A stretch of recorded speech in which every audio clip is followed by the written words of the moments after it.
subscribe now and press the bell icon. Never miss an update. दोस्तों जय हिंद। कालघर, जिसे आप पालघर के नाम से जानते हैं, वहाँ पहले संतों की लिंचिंग होती है। वो अलग बात है कि लिंचिंग के दायरे में पहलू, अखलाक और तबरेज आते हैं। वो हिंदू संत है, इसलिए वो लिंचिंग के दायरे में नहीं आते।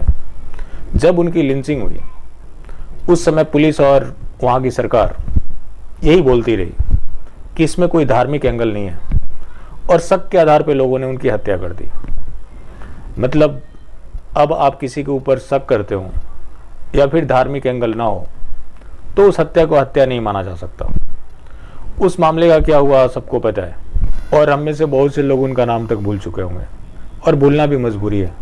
कितनों को याद रखें, रोज़ कोई ना कोई घटनाएं तो होती ही हैं। वो अलग बात है कि मीडिया के एजेंडे में फिट नहीं बैठते, और बहुत से ऐसे मामले हैं जो सोशल मीडिया तक नहीं पहुंचते। जो कुछ पहुंच भी जाते हैं तो सबके ट्रेंड सेट नहीं हो पाते।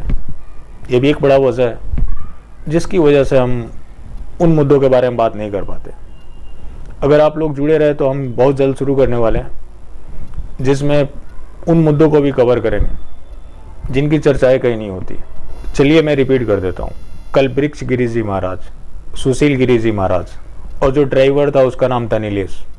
उसकी 3 छोटी बच्चियाँ भी थी, लेकिन सरकार से कोई कंपनसेशन नहीं मिला। जब बात महाराष्ट्र की हो रही है, उसके बाद सुशांत सिंह राजपूत का मर्डर हुआ।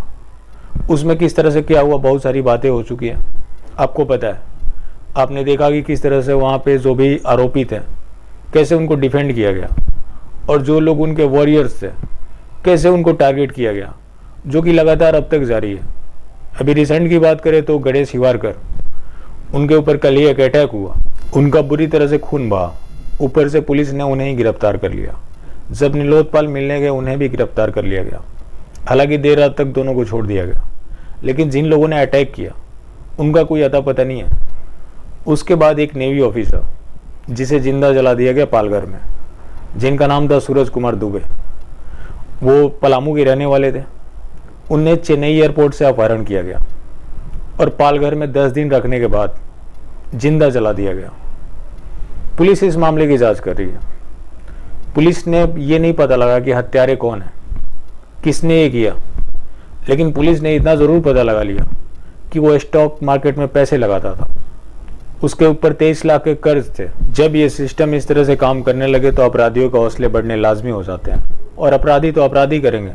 और जिस तरह से ये सारी घटनाएं हो रही हैं, इसका मतलब तो साफ है कि वो सिस्टम पुलिस प्रशासन को नहीं मानते, या तो फिर उन्हें संरक्षण प्राप्त है।